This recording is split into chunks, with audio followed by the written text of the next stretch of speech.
Good morning, everybody. Welcome to Turfgrass Epistemology. I am TravisShaddox. It is Monday morning, February 26th, 2024. Turfgrass Epistemology seeks to answer the question, how do we know what we know about turfgrass science? There's a lot of claims that exist out there. And really all I'm asking is, how do you know? It's pretty much as simple as that. And a purist, a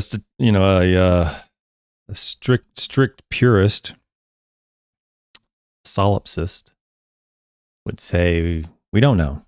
We never can know for sure. So really, it's a matter of being convinced by the evidence. How much evidence is necessary to convince you that something's true? Because we really can't know anything 100% for sure, right? So we try to look for the evidence in the scientific literature, and we explore that. Try to build a model about turfgrass science, and hopefully base our decisions as best we can on that model. Doesn't mean they're right. It could be, we could be wrong, but following that sort of advice is more likely to be a best management practice, or that recommendation following the evidence in the literature are more likely to result in an efficient program than if you don't follow it. So that's what we do here at Turfgrass Epistemology. Little housekeeping stuff we got to go over. First is I've been getting some questions about my email. My email address is in the description of almost every video. It's TravisShaddox@gmail.com. So if you want to send me a question privately, or you don't want to put it in a public chat forum, that's understandable.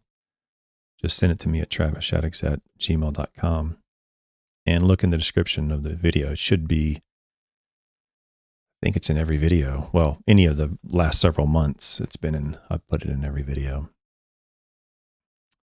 Second thing on the list is there's been some questions about me writing a manual or providing some sort of, I don't know, pamphlet or something, or I don't know, whatever. People are looking to have me produce something that they can follow.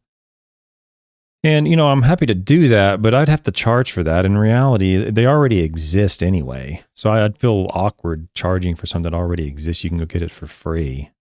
And the way to find that is now also in the description of all my videos. There's a PDF that is available through, I think it's the USDA, the United States Department of Agriculture. I can't remember the exact link, but the link is in all the descriptions of the videos moving forward. It's in the description. It should be in the description of this video. And it's a PDF that contains links to all the turfgrass sites at the land grant institutions in the United States. So if you're in Nebraska, you just scroll down to Nebraska. I guess I could open it up. Can I find my own, or can I look at my own description of the video while I'm live? I don't know. Let me see if I can find it while I'm here. I can just open it right up here.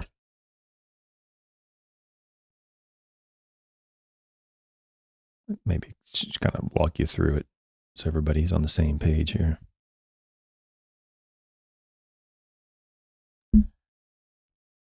Give me a minute. I wasn't really thinking I would do this, but it makes sense, I suppose.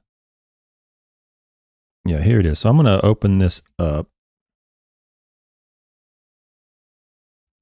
See if I can get it on the main page here. And it's not really lined up well for the people watching, but this PDF is entitled U.S. Land Grant Colleges and Universities, Turfgrass Programs and Extension Service Information. And it's through, the United States Department of Agriculture. So it's a USDA.gov website. And it has Alabama, and it says Auburn University Turfgrass Program, and it has a link to that program at Auburn. Alaska, Arizona, Arkansas, California. It goes all the way through all the states. Okay, it doesn't necessarily mean that the Turfgrass site is at that university is operational or functional. For example, the Kentucky website is functional, but there's no Kentucky Turfgrass faculty anymore. There is a staff member there who does the best job he can do with extension, but there is no longer any faculty working on turfgrass, dedicated turfgrass research at Kentucky anymore. So it doesn't necessarily mean the program is active, but the link to the program is on this PDF. In Louisiana and Maine, and you just name it. Just go down there and click on it, and you can follow that. You can follow that link or those links and find evidence-based information as best as it exists, or extension information in turfgrass science. And that's really what I would recommend you do, rather than me producing something, because all I would do is, produce basically the same information that exists out there already, and I would probably have to charge for it. So there's no point in that. It's already out there. You might as well just go get it for free from the various university extension programs. So that was one thing I wanted to get off. It's that link is going to be in the description of pretty much, as long as I remember to put it in there, in the descriptions of the videos moving forward, as well as my emails. And then my email's been there for a while, so you shouldn't have any problem finding me or finding a turfgrass extension program if you live in the United States. Okay. So that's that. The next thing is, I've been discussing memberships. I'm still not 100% sure what I'm going to do. You want me to link the PDF? Okay, let me link the bill on a second. It's in the description of the video. Travis Peluski in the chat. So if you just go to the video description, let me just show you I'll just put it in chat for this group. And I'm not going to do that moving forward because it's just too much to keep up with. But it's in this video description, and I will put it in chat right now. So there's the link for the PDF that I was referring to. Should pop up on the screen here shortly. Okay, so for those people that want to track that down and look it up, feel free. Now back on track on memberships. I kind of I'm feeling more comfortable with it. But what I'd like to offer for you all listening and might be interested in it is to provide your input or your feedback as to what you would, expect or, like to see in memberships. There's going to be probably, if I ever do it, which is a big if, but if I ever do it, there'll probably be a morning show that's members only. That's at the very low, very bottom of the fee, the lowest fee tier or whatever you call it. And there'll be some other discounts on like consultations and things like that. And then there'll be another tier where if you want to join into the community and have Zoom meetings with, groups that are not recorded or anything, they're not online. That would be an option for people that wanted to spend a little bit more to get that opportunity to have face-to-face time with the other people in the community. So I'm kind of going back and forth on what I want to do with that. But right now, I don't have a date that I'm going to do it, and I'm still not 100% sure if I'm even going to do it. So if you want to provide your input and you want to have some interaction and, and me listen to what you're interested in receiving, then send me an email or send a text or call my voicemail and leave a message and let me know, I'm interested in that, and I'd like to see this, or I'd like to delve deeper into these topics in this way or whatever. And my voicemail is 859-444-4234. You can text me or send me a voicemail at that, or email me, okay? And we'll see what comes of it. I don't know. On that note, with memberships, there'll be a discount. If we end up doing it for members, there'll be a discount on the Calendly consultations on calendly.com/TravisShaddox, where I provide soil and turfgrass consulting services via web chat, web interface, and web meetings. That fee that exists on there now, $50, is going to go up. But I think for members, it'll just stay the same. So in essence, if you're going to do a consultation, you might as well just be a member of YouTube, because it's going to end up being the same price anyway. So you might as well just be a member. That's kind of what I'm thinking anyway. But don't forget that opportunity if you want to take advantage of that and have some input on your program. That's available. Okay. Last little thing, and then I'm going to get into the kind of the meat of the show today is at the end of the show, there's going to be some new music. So stay tuned. It's very different music. For those of you who like the exit music, you're going to probably, if you like rock music and like heavy metal, you're probably going to turn it off. I'm just being frank here. But as you know, my family's Brazilian. And so there's a lot of Brazilian music in my house. But there's one artist in Brazil who I do like. And I've actually seen most of the artists I've played on the show, I've actually seen live numerous times, including the one today that I'll play at the end. She's probably the second most famous, maybe third most famous artist in Brazil, musician in Brazil. She might be number one now, to be frank, but she's probably number two, because it's hard to, Xuxa's been around forever. And I think Xuxa's probably still the number one musician in Brazil, but regardless, you'll have a little bit of Brazilian music, but there's a little bit of like up-tempo rock music, rock beat to it. So, we'll see how that goes. Good morning, Randy from Bulgaria, Transition Zone guy, Connecticut, Cubanican. Good morning. Vahid Navi. That's a new handle to me. I hope I'm pronouncing your name correctly, Vahid. The question is, how can we change hard clay soil structure? That's a difficult question to answer. The question I would have is, why do you want to change the hard clay soil structure to begin with? How do you know you actually need to do that? Turfgrass, the answer to that is, I'll just give you the answer. The answer is your turfgrass is not acceptable as a result of the hard clay. And then the next question I would have for you, how did you determine that it's not acceptable because of the hard clay and not something else? So there's a little bit more involved before we start going into physical alterations of the soil. Okay. I don't see a whole lot of value in attempting to adjust the structure or the texture of a soil unless we have a good reason. And in most cases, not all, but in most cases in turfgrass science, the good reason has to be connected to the performance of the turf. Okay, so if you've determined that the turfgrass is unacceptable or not performing to your acceptable standards because of the hard clay, like I said, the next question is going to be, how'd you know? How'd you figure that out? Okay, because turfgrass will grow in clay all day long. I mean, my soil here, I can barely get a probe in the ground, maybe an inch or two. I live in Lexington, Kentucky, where there's pretty healthy soils here. I can barely get my probe in the soil an inch or two. I really have to push down to get it down, 3 or 4 inches in most locations. Oftentimes I'll hit a rock or something or some limestone. And the turf looks fine here. In Florida, I could bury that probe all the way down 10 inches with hardly any problem, just straight down, and the turf looked fine there. So there's a wide variety of soil textures and structures that the turfgrasses will grow very well in. So I would ask yourself that question first and figure out if that's actually the causal agent or the cause of your issue. Because if you look at some of the past videos, I think majority of the audience who watches this channel is becoming more familiar with my thought process, and that is, before we get to that point where we're looking at soils, we want to back up and ask, what is the greatest risk of an unacceptable turfgrass?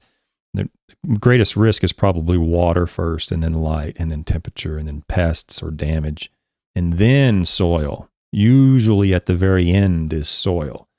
So before we get to that point, I'd want to confirm, hey, water is fine, quantity is fine, quality is fine, the light and the temperature is fine, which I don't know where you live, Vahid, I'm not sure where you live, but right now in Lexington, the temperature and the light is not fine for cool season grasses. It's still dormant out there right now. There might be a little bit of growth going on, but not a whole lot. So the light and the temperature right now is what's restricting turfgrass growth here in Lexington. And so I would just stop right there and recognize, hey, well, the turf isn't good because the light and temperature is not optimal at the moment.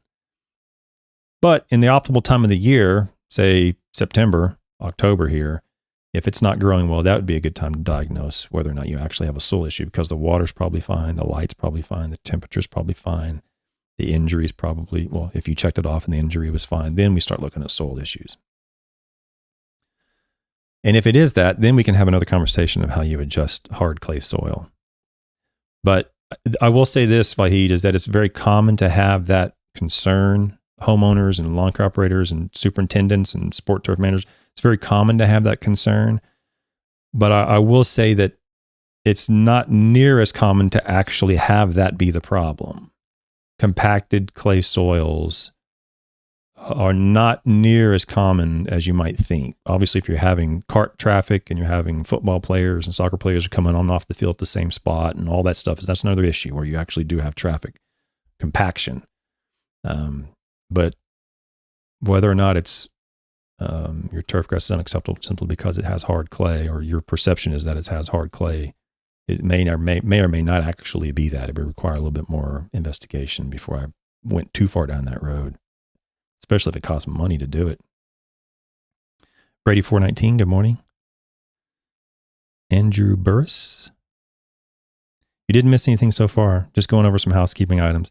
I had a sick daughter yesterday. I almost didn't make it today. She came down with some strep throat, and we got her on some antibiotics yesterday, and she woke up this morning fine, okay, and no temperature or anything. So I went ahead and took her to school. So that reminds me, if anything comes up and I have something scheduled and you show up, anybody shows up for this live stream and I'm not on, check the community tab, because I can always put a post on the community tab from my phone, even if I'm in, the nurse's office or something with a sick child. I can say, hey, I'm not going to be there today. So always check the community tab if something something strange comes up and you don't see me on for some reason. Okay, enough about that. So this last week or two in Lexington, and really not just Lexington, but around some parts of the United States, it's been a little warmer. It was really cold and wet in January here. The Northeast has been getting hammered. Some strange weather has been going on in the New England area, and it's just been a little odd. But a week or two, it got a little warm. Here in Lexington, it got up to probably 65 or 70 degrees. And I even have a photo on my phone of it. I unfortunately saw some lawn care companies out spreading fertilizer. And it got me thinking about, what's the mentality of homeowners and lawn care operators right now in the United States about wanting to get out and do stuff, wanting to get out and spray pre-emergence, and wanting to get out and spread fertilizer and so forth. Just because it got warm last week, warm being 60, 65 degrees, it was very nice here, doesn't mean that the turf is ready to receive fertilizer or the germination of weeds is forthcoming yet. So for your pre-emergent applications is where I'm going with this primarily, but also for nutrient applications. We want to base a lot of that decision as to when we go out on soil temperatures. That's the metric that is generally most well correlated with seed germinations. Turfgrass coming out of dormancy and growth and so forth is largely associated with soil temperatures as opposed to air temperatures or daily temperatures of the air, whatever the case might be.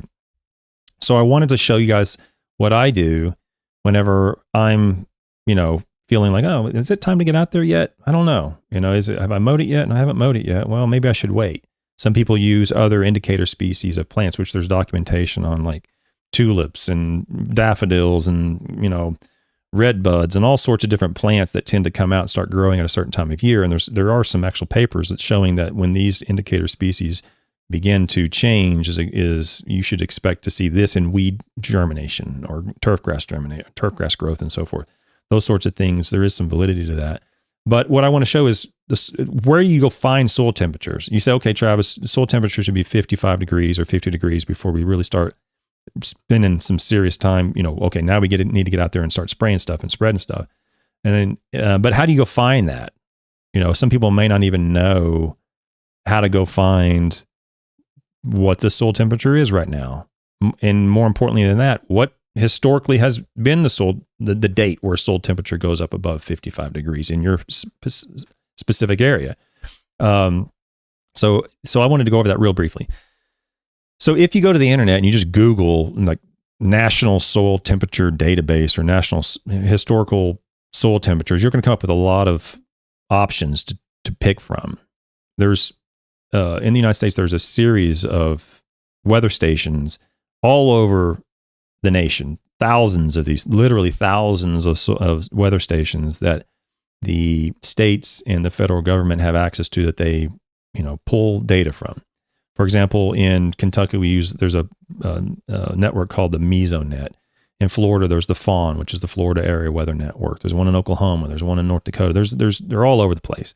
But how do you go find this stuff? So what you do is when you Google soil temperature or historic soil temperature, or if you're in Nebraska soil temperature, you're going to come up with some link. And what I wanted to show you is some of those links. And then really what I end up doing, which is just easier, to be frank, than going through all this. When I pull up the Mesonet in Kentucky, it looks like this. And this is the Kentucky Mesonet through Western Kentucky University, which is about 2.5, 3 hours west of me here, down near Bowling Green, Kentucky. But that location has a database, or it amasses data from various locations, and it comes up with graphs like this. And what I'm looking at for those listening is a graph that has dates like February 20th, 21st, 22nd, and so forth on the x-axis, and then soil temperature on the y-axis going from 30 to 62. And you see a bunch of different lines on here and so forth. Well, there's an elevator button here that you can't see it on your screen. For some reason, it never shows up, but it has all the counties of Kentucky, and you can select whatever county you want. And I live in Fayette County, Kentucky. So you can select Fayette County, you can select soil moisture, soil temperature, and soil moisture precipitation, whatever you want to look at. And you can select the time interval for what you're interested in. And if you're interested in metric units, you can select metric for Celsius and temperature. But this graph here, to me, I don't use this, just to be honest. I use Mesonet because you can actually pull the numbers when I was publishing work. You can actually pull data, and I will do that for publication purposes. But if I just want to know rough numbers, hey, what date am I going to, is the temperature going to go above 55 degrees? I won't use this, but I'm letting you know that it does exist. You can go there and look and see what the soil temperature is. And on this graph, there's a bunch of lines. It's really hard to figure out what's what. But what these lines are just different depths of soil temperature. And soil temperature at 40 inches, for example, that's not very useful for me and for you. So I'll remove that from the graph. And 20 inches, I'll remove that. You can click on this little legend down here and remove that. Soil temperature at 8. So I'm just really interested in either 2 or 4 inches in depth. And you can see last week, you saw, as I mentioned, the temperature got up about 65, 70 degrees, and the soil temperature went up to about 50, whatever this is, 52 degrees at 2 inches, and about 50 degrees at 4 inches. And so if we're waiting to apply pre-emergent herbicides, or we're waiting to apply fertilizers, and you're going to use soil temperatures as an indicator for that, which I wouldn't use an indicator for that necessarily for fertilizers, but because you can just kind of wait and see when the turfgrass is growing and then start your cycles. But for pre-emergent herbicides, where you want to get the pre-emergent on the ground before you actually see the weed, this is probably more useful to you. And usually, and I can show those publications if you want to, but usually the temperature is between 50 and 55 degrees is we want to have the pre-emergent on the ground before that. I'm not a weed biologist, but I can go into that literature and show you why we use that 55 degrees temperature as a rough estimate as to when we would expect to see germination in some weed species. But you can see it went up, and now we're back down here a week later or 2 or 3 days later, whatever it is, and the temperature's back down into the mid 40s, 43, 44, where it was up near 50. Okay. So although it got warm there for 2 or 3 days, and you feel like, hey, I want to go out and start, mowing, or I want to go out and start and spreading fertilizer or spraying pre-emergent herbicides or whatever, the risk is that you spray out that pre-emergent herbicide too early, and the efficacy of that 2 or 3 week window that you have on that herbicide application, or month, whatever, that efficacy is going to start to fade before the weeds start to germinate. And you don't want that, because you end up losing some of the value in that application, right? So hold off on these applications. I know you might be antsy and you're being kept up all winter, and you want to get your crew out, or you want to go out and start spraying the stuff out, and getting the applications going. But you're still, at least here in Lexington, you're still at least 3 or 4 weeks away. And I'm going to show you how I know that. Okay. But this graph is hard to see it because you can't see historic dates, right? You just see what's going on in the last week or two. Now I can go back in the data and pull all that stuff, but it's not easy to see. Okay. There's other websites like, for example, the one in Cornell that will show what's going on today. Okay.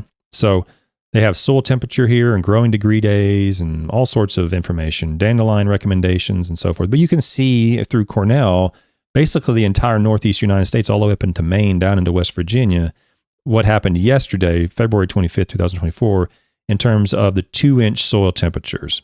So here's another website. So if you're in that particular area of the country, this would be an area that I would consider, a website I would consider using if you're wanting to kind of get a ballpark idea of what's going on with soil temperatures.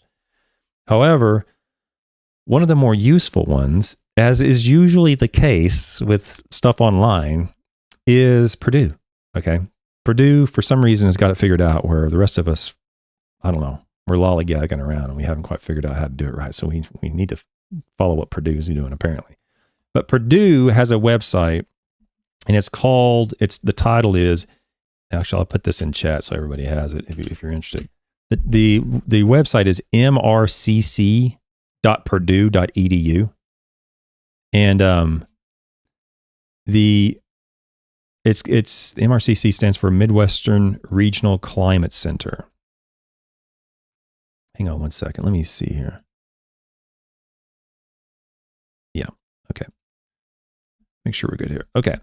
And on this website, they're going to have like the mid-central, north-central states in the United States. And they're going to have a lot of good information on here. So I'm going to walk you through here and you can see what I think is a little bit more useful information to me. And then I'm going to show you one more at the very end. You can see various tabs here: Midwest Climate Watch, custom chilling hour tools, all sorts of data, meteorological information. Okay. Wind chill climatologies, snowfall, all these things. But what I'm interested in is when you come down here at the bottom, it says highlighted products, and there's a window here called soil temperature climatology. This is deceptively valuable. It doesn't look that particular, I don't know, to me, it just doesn't seem like it'd be that valuable, but I'll show you exactly how valuable it is. When you click on that window or box, actually, I think I already had it up. You're going to come to a map of the United States. And this map contains North Dakota, South Dakota, Nebraska, down into Kansas, over to Kentucky and Ohio, and then all the states above it, Wisconsin, Minnesota, and Michigan, and Iowa, and all those, Illinois, Indiana. Okay, Missouri. So it has all those states. And they're colored in. So if you live in one of those states, what you can do is, I live in Kentucky, so I'm going to go down to Kentucky, and I'm going to scroll in here, and as I scroll in, it's going to change into like a county resolution of the map. And what you can't see, hang on a second, what you cannot see, because I have not changed this window yet, what you can't see, I'll move it over here, is over on the right, it says select threshold degrees in Fahrenheit. And right now it's set at 50 degrees. You can, this window you can see, you can change this degree, this select threshold to whatever degree you want, or not any degree, but a variety of degrees, 30, 32, and so forth. And you can select 50, 55, or 60 degrees Fahrenheit as the threshold. So whatever you want to look at, right? So let's select 55, and you're going to see the map will change colors.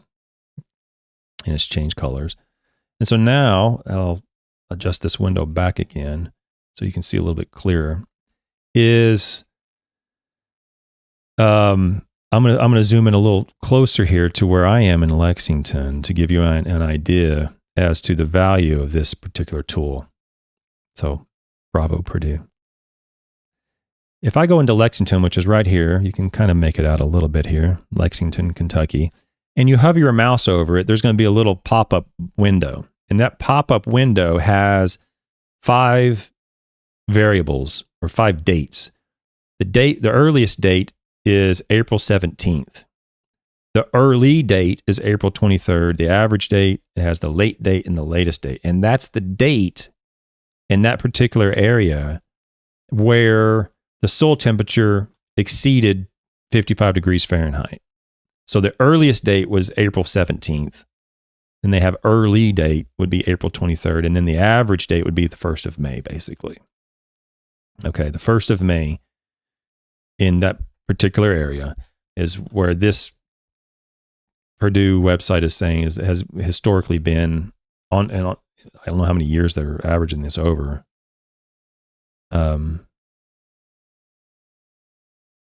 I don't know the earliest date. I mean, I don't know the length of time, whether it's a 10-year average or 20-year average or whatever, but it's saying that the average date where in Lexington, where the soil temperature goes above 55 is May 3rd. So if I'm looking at that, I want to have my pre-emergent down before that. Okay. For sure. I don't want to wait until May 3rd because there's going to be some germination of some weeds. So that's one way to look at it. Okay. You can go to any county, Chicago, you can go up into wherever you want to go into, and you can kind of see, you can get a ballpark idea. I would say this is probably a bit liberal in its estimation. I think, the 1st of May, the average 1st of May date is probably a little late because I can go pull some data from another location and find it's probably a little earlier than the 1st of May, which is what I'm going to do right now. But that's one way to do it. But really, one of the easiest ways to do it, to find soil temperature, I don't know how where they pull these data from. So I'm a little bit hesitant to recommend it fully until I have more information on exactly how they do it. But Syngenta has a website called greencastonline.com, and in there they have some tools, and one of those tools is soil temperature. Okay. So and that's what I would recommend, looking at, because you can select any city in the United States, and they default to Greensboro, North Carolina, which is where their headquarters are. And you can go through here, and it has the what's going on right now in 2024, the 5-year average and the 10-year average. Okay, for Greensboro, North Carolina, between January and the end of February 2024. Okay, so let's just say you go to Lexington, Kentucky. So I'll type in Lexington in this location search, and it'll pull up Lexington, Kentucky, and it'll give me what's going on in 2024, the 5-year average and the 10-year average. I'm not so much interested in the 5-year average, so I'll click this and it'll eliminate that from the screen. So now I'm looking at the 10-year average and then what's going on this year from the beginning of the year. But that still doesn't really give me what I'm really looking for. And what I'm looking for is when historically has that temperature gone above 55. So what you can do is you can click on this date range, and you just click previous year. There's the last 30 days, current month, current year, and then previous year. If you click on previous year, it's going to pull up a map of what happened last year, but also the 10-year average across months of the year. Okay, I'm going to eliminate the 5-year average so it's easier to see. I can even eliminate 2023. And this is the 10-year average for Lexington, Kentucky soil temperature. And you can just move your mouse along here, and it gives you the date and it gives you the temperature. So if I just keep moving my mouse along here, and it comes to 55, 56 right in here. Okay, so it crossed 55 on a 10-year average at about the beginning of April. Okay, that's the 10-year average. So if I looked at the previous one from Purdue, it said the beginning of May. This one says the beginning of April. I don't know where either one of these are the length of time they're pulling the averages from.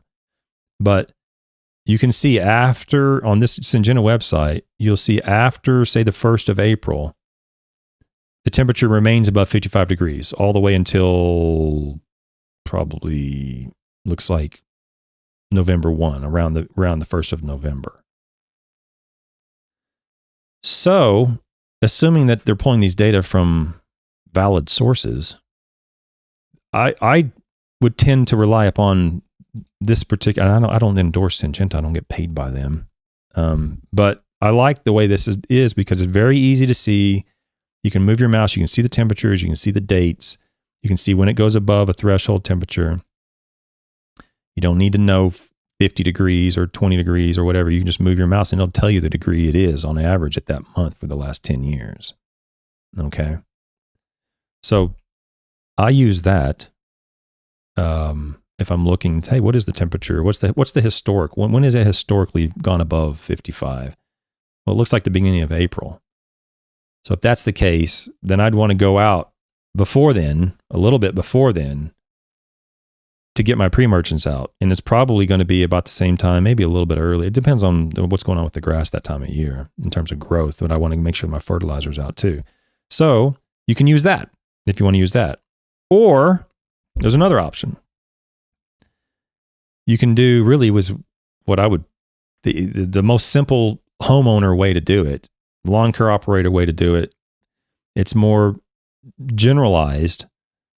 So it's like ballpark ranges, but they're pretty, reliable. And that is turf calendar maps from the extension websites that I just showed you how to find using the link in the chat today.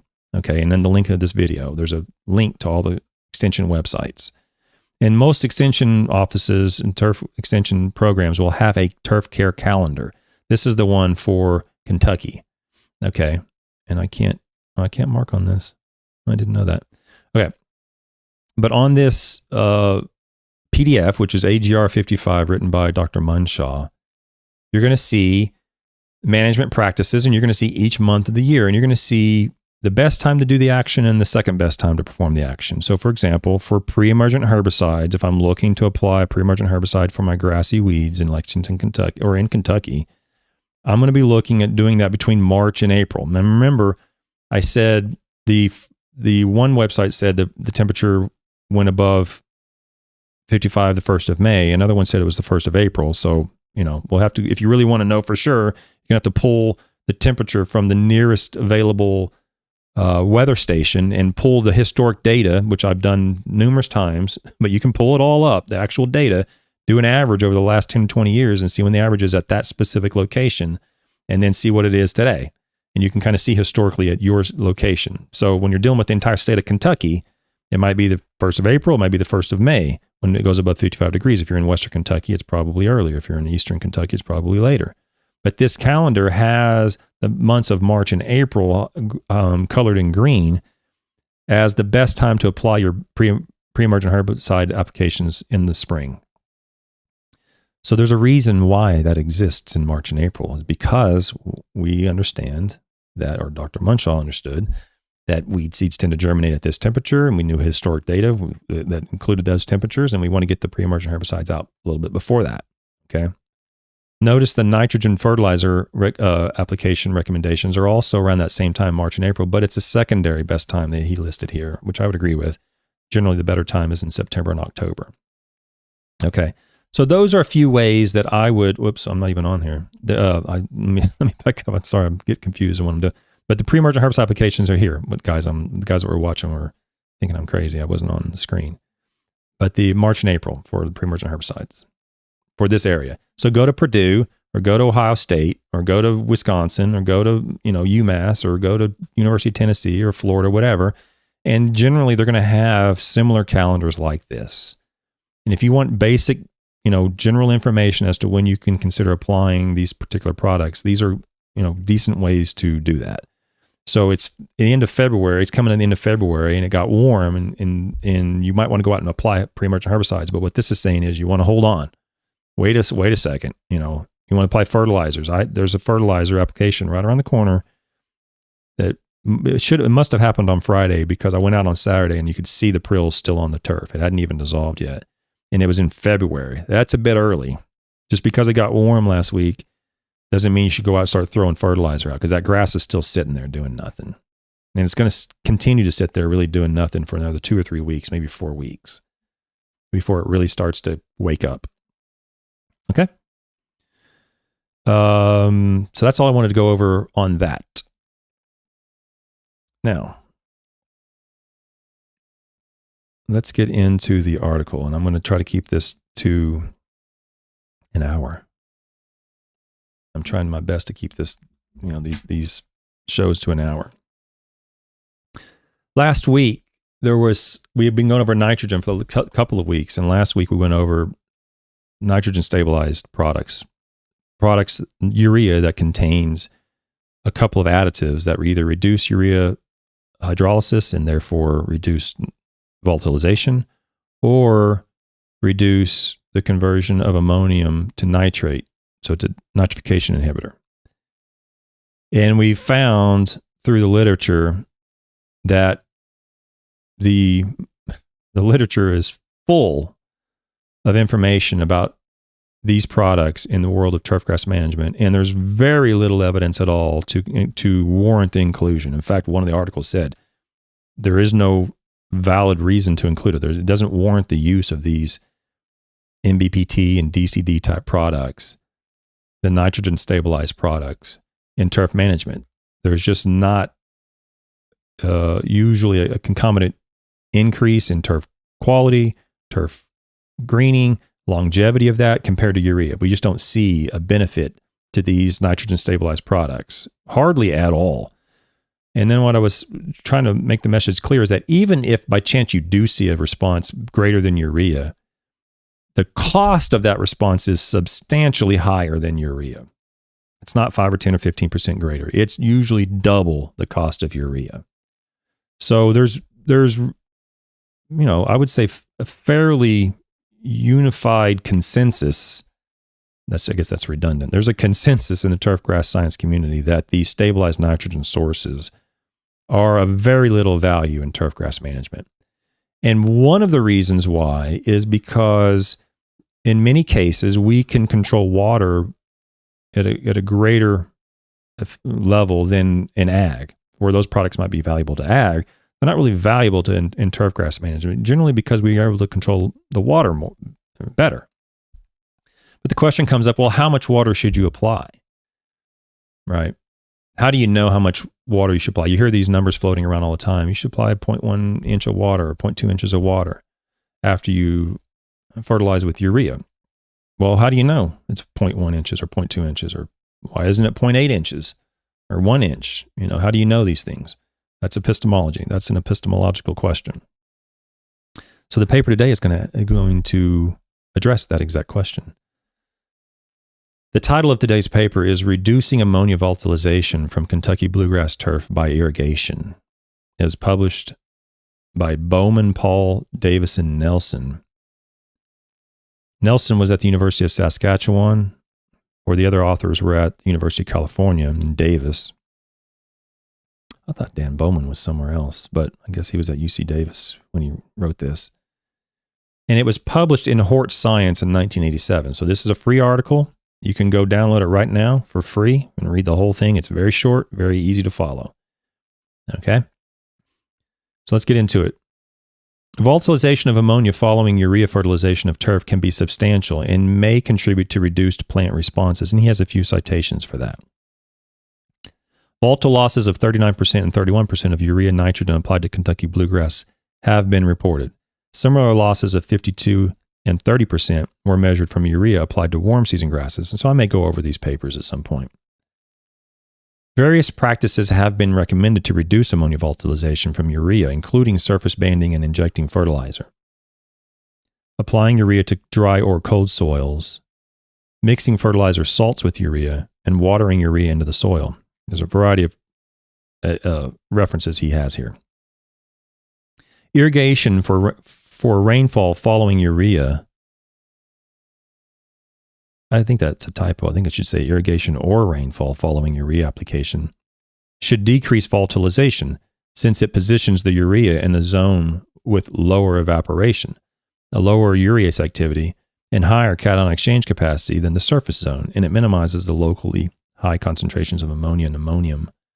So what he's saying here is that if you irrigate it, what should happen is it moves it down into the soil where it's less likely. The risk is lower for volatilization in the soil than it is at a higher point in the soil turfgrass system, being the thatch or the clipping or the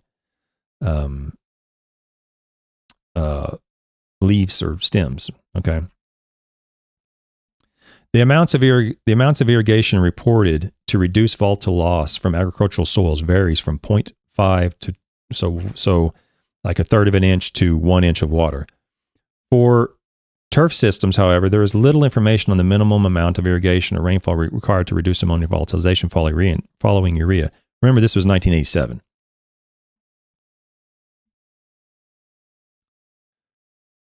So this Titko paper I'm going to go over next, I think maybe even tomorrow, maybe. Titko has shown that volatilization from turf is reduced with 1 inch of irrigation, while Sherrod and Beauchamp observed that a little less than 1 inch, say 2/3 of an inch, of rainfall markedly reduced ammonia loss. This study was conducted to investigate ammonia losses following application of urea in solution to turf and to determine the amount of supplemental irrigation required to significantly reduce volatile loss. So there's the objectives of the study.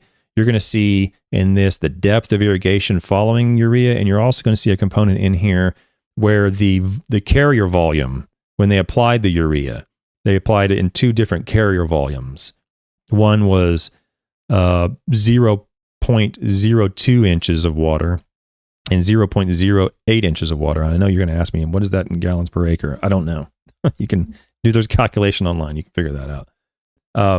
But that's what they applied it in the carrier volumes. And then they either applied water following the application of the urea, or they did not apply water and they did it at different depths. Had a couple different experiments in here. Experiment 1 was conducted in September 1984 and repeated in September 5th and repeated in September 13th. And then in July 1985 on a research plot of Kentucky bluegrass located at UC Davis. The soil was a YOLO loam. It's a fun soil to say. YOLO loam. YOLO loam. And the pH was 7.3. So it's certainly, the point where you would expect some substantial, or possible volatilization at that pH. The turf was mowed at 1.5 inches, something like that. A little less than 2 inches, with clippings removed, and was irrigated to meet evaporative demand.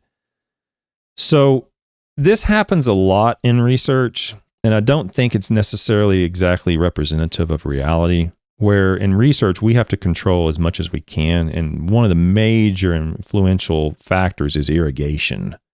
So when we don't just run the heads willy-nilly, we turn them on, they come on Monday and Wednesday, and they do this, and we know. We apply water largely based upon the previous week's evapotranspiration. The evapotranspiration from the previous week was, say, 0.4 inches.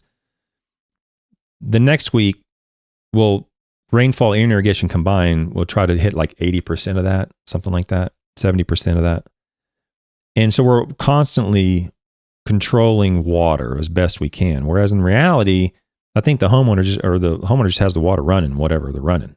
The fairways are just running. I don't know if the superintendents are turning off their irrigation on and off as frequently as we do in research or in sport turf, right? I don't know if you're out there measuring the amount of water that's going on and keeping track of it to the same extent that we do in research. So we do that because we know the importance and the impact of water.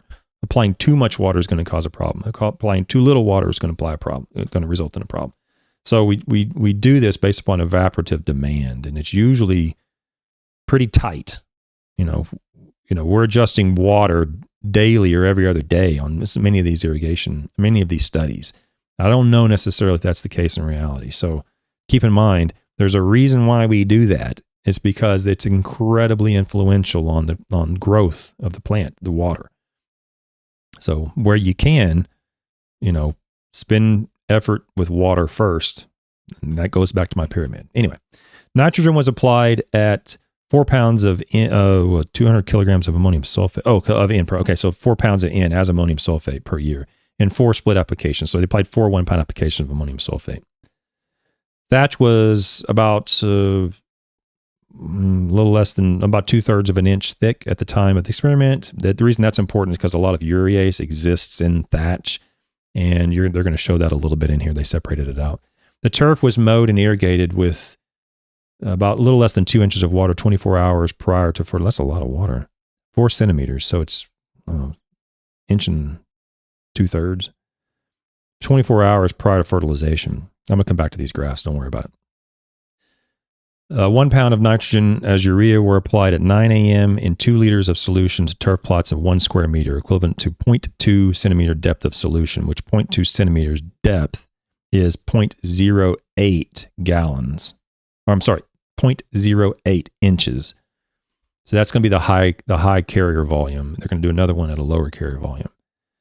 Okay, so they applied the 1 pound of nitrogen as urea at 9 a.m.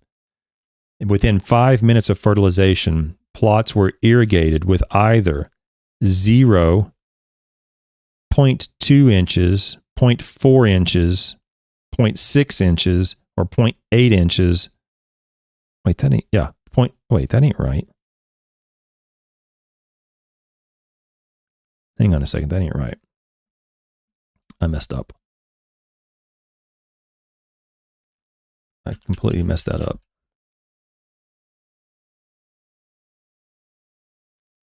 Let me fix this real quick, and I'll be right back to it.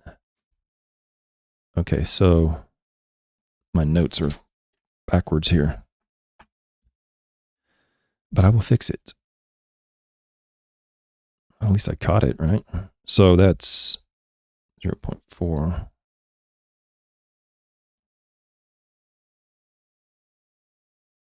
0.8. And then 1.5. Okay, now we're on track.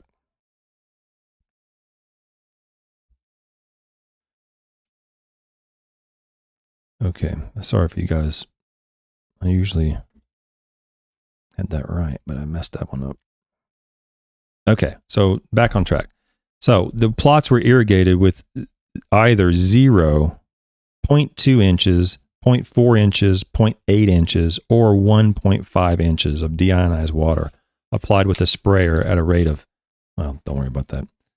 Applied with a sprayer, okay? So those were the volumes of irrigation they applied afterwards. Remember, 0.2, 0.4, 0.8, and 1.5 inches, 5 minutes after they fertilized.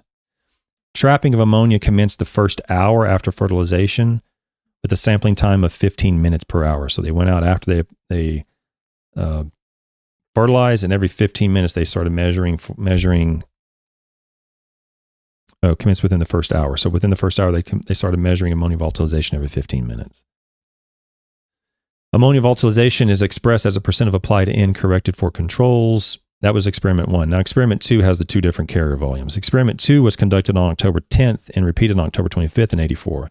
This experiment differed from experiment 1 in 2 ways. First, an additional treatment was included in which urea was applied at the 0.2 inches as well as the 0.8 inches of the carrier volume. So we have 2 different carrier volumes in the next experiment. The volatile losses of ammonia were determined at 1 and 4 hour intervals over the first 24 hours. So they just spread out the measurement intervals of measuring volatilization. Both experiments were terminated after 24 to 72 hours when the rate of loss had decreased to near the control level. So basically when it leveled off and there was no more volatilization, they stopped it. Okay, so now we're going to get into the results. The studies is on Kentucky bluegrass, and it was in at the University of California, Davis. They applied urea to Kentucky bluegrass, and then they applied either 0, 0.2, 0.4, 0.8, or 1.5 inches of water directly after they applied urea. That was in experiment 1. In experiment 2, they did the same thing, but they applied a urea in a lower carrier volume, not just the 0.08 inches, but the 0.08 inches and the 0.02 inches, so a lighter carrier volume. And like I said, you can do the conversion on gallons per acre. It's probably something closer to what you'd use in a Z sprayer. Okay. And then they measured volatilization at a different time interval, but they still measured volatilization in the second experiment. Just more data points. Okay. Now for the results. For all treatments, most of the ammonia was lost during the first 9-hour sampling period, with little additional loss after that time. So if you're going to lose nitrogen from volatilization from urea, you're going to lose it in the first, before you go home, basically. You sprayed it out in the morning, 9, 10, 11 o'clock in the morning, and then when you go home, whatever is going to volatilize, in this study at least, it happened before they went home and took a shower for bed. Okay, so it happens quick in the first day. Okay. As little, I'm going to read the results because it's very, hang on, it's very short, and then I'll come back to the graphs. As little as 0.5 centimeters, which is 0.2 inches, as little as 0.2 inches of irrigation following the application of urea decreased volatile losses from 13% to 4% and from 23% to 5%. With further reductions occurring with increasing depth of irrigation. The rapid rate of volatilization during the first 12 hours after urea application indicates that irrigation should be applied as soon as possible after fertilization to decrease loss. So the bulk of this is right in that sentence, right in that paragraph. The 0.2 inches of water reduced the nitrogen that lost in the first experiment was 13%. When you applied 0.2 inches of water, it went from 13 down to 4%. And in the second experiment, it went from 23% from straight urea down to 5% with just 0.2 inches of water.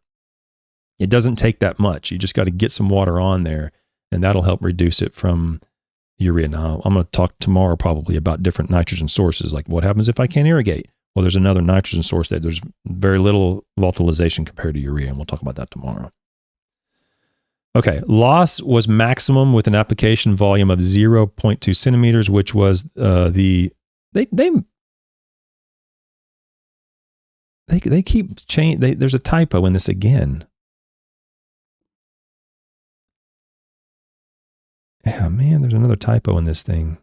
Let me see if I can find the actual.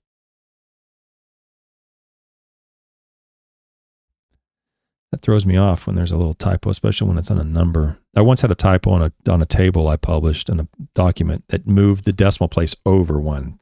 It's a factor of 10 off. It's kind of important. That's an important error, and that happened in the publishing of it. I mean, it happened in the printing of it, not on my end. So sometimes this happens. I can't find it in here. But anyway, the carrier volume of 0.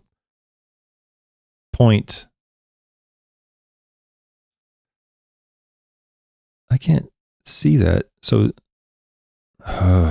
loss was...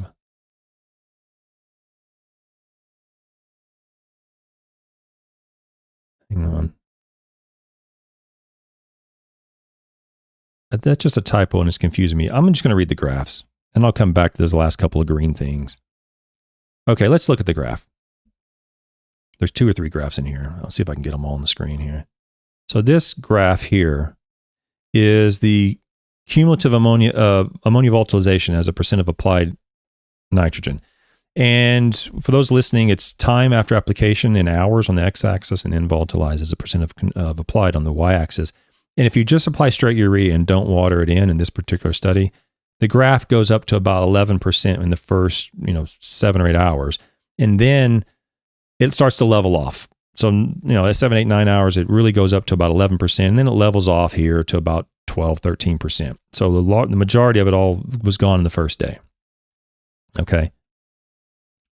That's with no supplemental irrigation. This is what they're talking about. This reduction here from 13% down to 4% is what they're talking about from just applying 0.2 inches of water. You really drop that volatilization down substantially by applying a little bit of irrigation. And you'll see that in the first day, they applied this water here, right? So then you see that reduction in the first 7, 8, 9 hours. And if you apply more and more water, you see the numbers go down and down and down. Now, this is a substantial amount of water down here. When you get to 1 and 2% volatilization, you need to get down, 0.8 inches of water. That's a lot of water to put down to really remove that urea off the turf grass and into the soil. But just a little bit of water reduces it down quite a bit.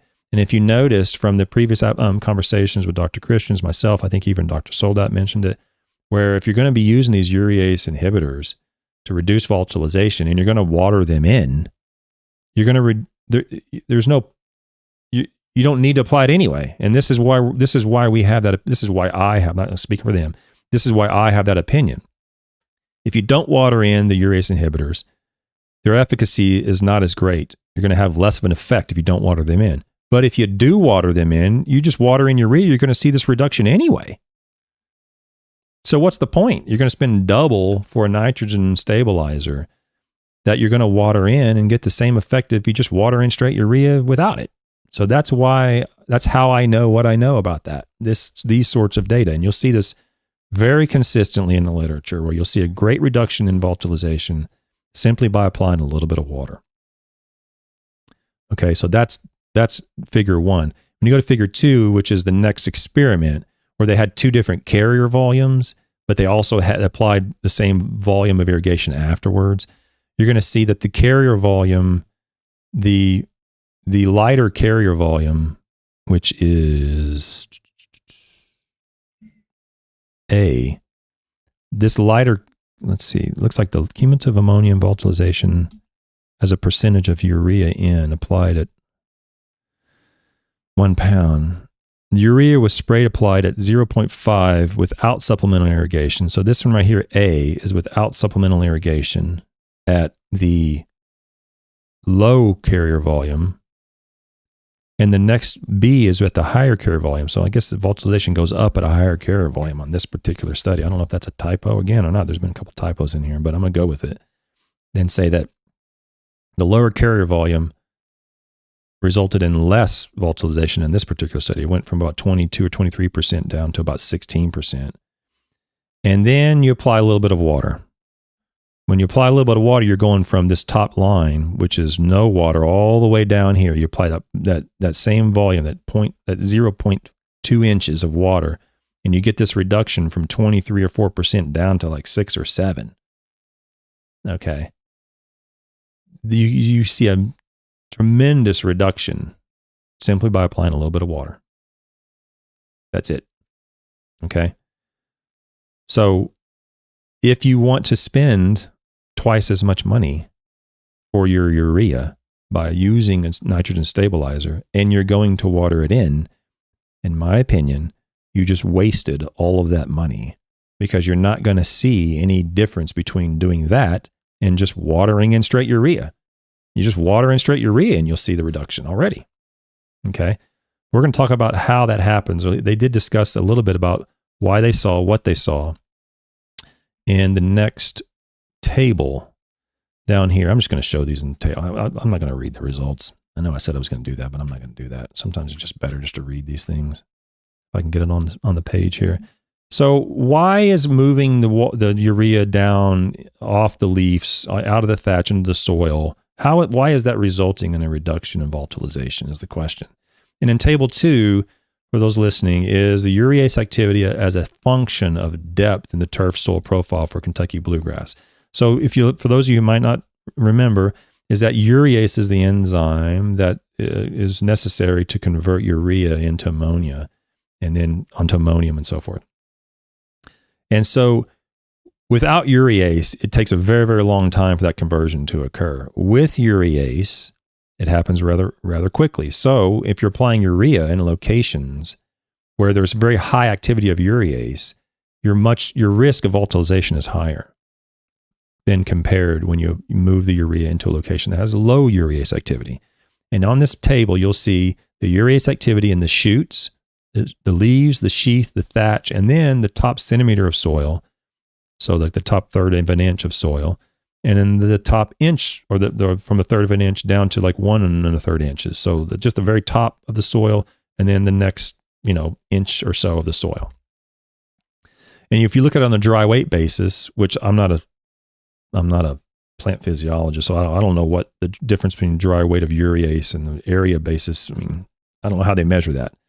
But if you look at the urease activity, when you're looking at the shoots, you see, and the shoots, and basically all the turfgrass, you're looking at numbers, and I don't even know what that number even means. Honestly, let's see what it says. It says values are expressed as, that's micrograms of ammonium nitrogen per gram of dry weight per hour, and then milligrams of ammonium in per square meter per hour. So just however they measured it, I guess they measured it in the actual amount of ammonium per hour. I've never done that, so I've never even seen it done. So I'm not sure how they do that, but you'll see numbers in 549, 638, 453 in the shoots and the sheath and the thatch of urease activity. Then when you go into the soil, you're looking at 30 in the top centimeter and then 6. So you're looking at factors of 100-fold greater. Well, no, almost, 6 to 600, 100-fold greater urease activity in the shoots and the sheath and the thatch, basically, as opposed to when compared to the bottom or the next inch or so of soil.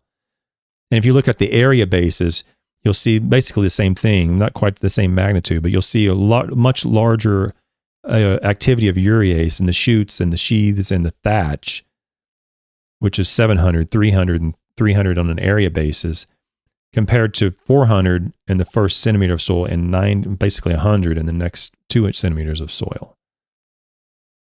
So the short, I'm sorry, I'm really bad about getting these things on the screen sometimes, guys. I can't keep track of everything, but this is what I'm talking about for those who are watching. I apologize, I didn't have it on the screen again. It's Monday morning. What are you going to do? But this is what I'm talking about. You see a large activity of urease basically above the soil, whether it's on an area basis or a dry weight basis. But once you get into the soil, the urease activity declines rapidly, particularly when you get below that first centimeter of soil. The urease activity declines rapidly. Why is that important? That's important because that enzyme is necessary to convert that urea over to a form that can be volatilized. It needs to be converted for plant uptake. But in that conversion process, there's a risk of volatilization. And so what they're saying is, what they postulate is that the reason why they found reduced volatilization following irrigation is because they moved the urea below the area where the urease activity is the highest. Get it off the leaves, get it off the plant, get it into the soil where the plant can start doing its conversion without increasing the risk of volatilization to the same degree it would be on the leaves. That's why irrigating the urea in greatly reduces volatilization of nitrogen from urea. Okay. I'll read the last couple sentences here and then we're done. I'm trying to get out. It's already been an hour. I'm getting close to getting finished here, guys. From these results, it is apparent that positioning somehow predisposes the urea to volatile loss. At least three mechanisms, rate of drying, biological immobilization, and urease activity, either alone or in combination, might explain this relationship. The latter mechanism was investigated by measuring the urease activity in the bluegrass turf profile, which is what I just showed in that table. Okay, so they didn't measure the drying or the biological immobilization as it might have affected urease or might have affected nitrogen volatilization. They measured the urease activity, and they found that there was a good explanation as to why moving the urea out of the turf, off the turf into the soil, very likely resulted in reduced volatilization because there was less urease down there. It has been shown in this field study that ammonia volatilization from Kentucky bluegrass turf fertilized with urea was markedly reduced with supplemental irrigation of as little as 0.2 to 0.4 inches of water. Okay? Therefore, supplemental irrigation should be applied as soon as possible after fertilization to be effective. It's pretty straightforward. Now, they didn't measure turfgrass quality or turfgrass growth or anything like that. They just measured volatilization. And oftentimes we connect these two, and we shouldn't. We say, well, we're going to reduce volatilization so there's more nitrogen available to the plant. If there's more nitrogen available to the plant, there's going to be an increase in turf quality or growth. Sometimes we don't connect those. We don't find that. If A beats B and B beats C, then therefore A must be able to beat C. Well, that doesn't always work that way. So having said that, they clearly showed that if you want to reduce volatilization, applying just 0.2 inches of water following application is going to be, a good estimation or good best management practice to follow. And I know, the questions are going to be, well, how do we get the homeowners to apply the water? And some of them don't have irrigation and so forth. There's all sorts of, what ifs and all these things that can happen. But if you have access to the water and you can control the water, just apply a little bit. You don't need to run the water over and over and over and keep running it for an inch of afterwards. Roughly speaking, on a sandy loam soil, rough numbers, if the soil is already at fill capacity and you apply 1 inch of water, that 1 inch of water is going to move the wetting front down to about 10 or 12 inches down. Rough numbers, okay, guys? So if in that wetting front is the nitrate and the urea moving with the wetting front. That's extremely clear in the literature that nitrates and urea will move with the wetting front, and it'll form what's referred to as a breakthrough curve if you're measuring nitrates and urea at the bottom, where you don't want that wetting front to move down below the rooting zone.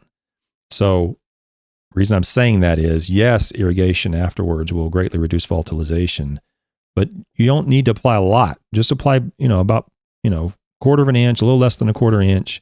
You don't need to apply more because applying more is very likely to move that urea below the rooting zone.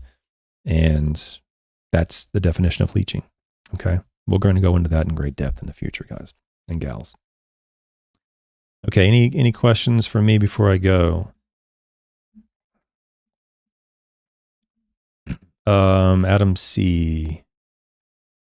this may be a dumb question, okay, but when spraying urea, is the majority of the nitrogen being taken up by the leaf tissue or by watering it into the soil and then taken up by the roots?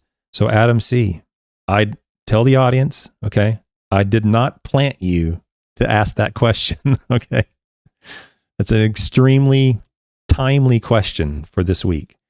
But I didn't ask you to ask that question. I don't know you. So on Thursday, we are going to answer that exact question very clearly. Okay? Well, much more clearly. Much more clear. It's going to depend a lot on the carrier volume. What is your intent of the application? Are you going to apply it at a very low volume and have it stick on the leaf? Or are you going to apply it at a higher volume and have it wash off the leaf into the soil? All that's going to be, it's all going to depend. But on Thursday, we're going to go over the amount of nitrogen that can be taken up as urea in a foliar application. I think there's two different, I think there's a warm season grass and a cool season grass. I think it's Bermuda and bent, I think, if I recall correctly. But there's a fairly large amount that can be taken up through the leaves themselves as urea. Fairly large amount. Much more than you might expect. And in the case of urea, if it doesn't volatilize and gets washed off the leaf, then it would have a secondary opportunity for uptake through the roots. But we are going to kind of address that this week. So the answer to your question is, it depends on the carrier volume and what your intent is. If you're applying at 20 gallons an acre, 40 gallons an acre, or less than that, and you're trying to stick it on the leaf, then you're going to have probably more taken up by the leaf than through the roots. If you're applying at a much higher carrier volume, say 80 gallons an acre, 100 gallons an acre or higher, and the intent is a liquid application, and the intent is to wash it off into the soil, then you would have more taken up through the roots.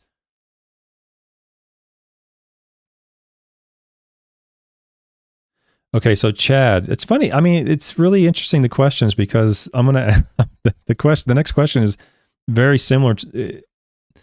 I'm going to come close to answering that question with a paper, I think, on Wednesday morning. So the question in the chat is from Chad. It says, curious on watering after applying granular soluble urea and ammonium sulfate, and if the prill size would matter all that much. So I don't know about the prill size, but there is a paper I'm going to go over that talked about prilled versus crystalline between I think it was it urea or was it ammonium sulfate? I have to look. But I am going to go over a paper that talks about the differences between what, the uptake or if it's uptake or volatilization, I can't remember, between the prilled versus crystalline forms of the same fertilizer.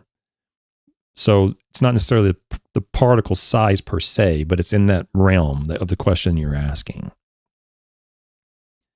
And with urea, I would just say this is just my opinion, so take it for what it's worth. The particle size is probably not going to matter that much.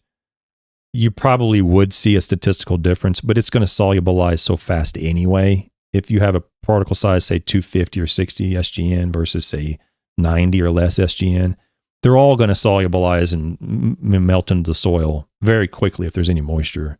So the particle size is probably going to be, practically speaking, insignificant. Okay. But that's just my opinion. Okay, guys. Thanks, Elevated Lawnscape, for showing up. I see some people popped in here late. Turf Nerd Lawn Care. Good to see you here. Okay, guys. I'm gonna let you go. I'll be back tomorrow. There's normally Monday, Tuesday, Wednesday morning, and then Wednesday evening. That's gonna stay this week, and then we're gonna have another show later in the week. So there's gonna be 5 shows this week, which is going to change. I'm not gonna keep this up. I realized, I was like, man, I think I have 80 or 90 live videos already. The podcasts are, I don't know what they're up to, 70 or 80. By the way, that reminds me. Go watch the podcast. Listen to the podcast as well. Download those if you want to just listen while you're driving or working or whatever. You don't want to watch it. This will be loaded up tomorrow morning whenever YouTube finishes processing it. But I've been putting out a lot. Okay, so I didn't realize it until here recently. I'm like, whoa, it's a lot of papers I've been going over. So I'm going to probably back that off just so everybody knows. But for now, just there'll be 5 this week, and we'll see what happens.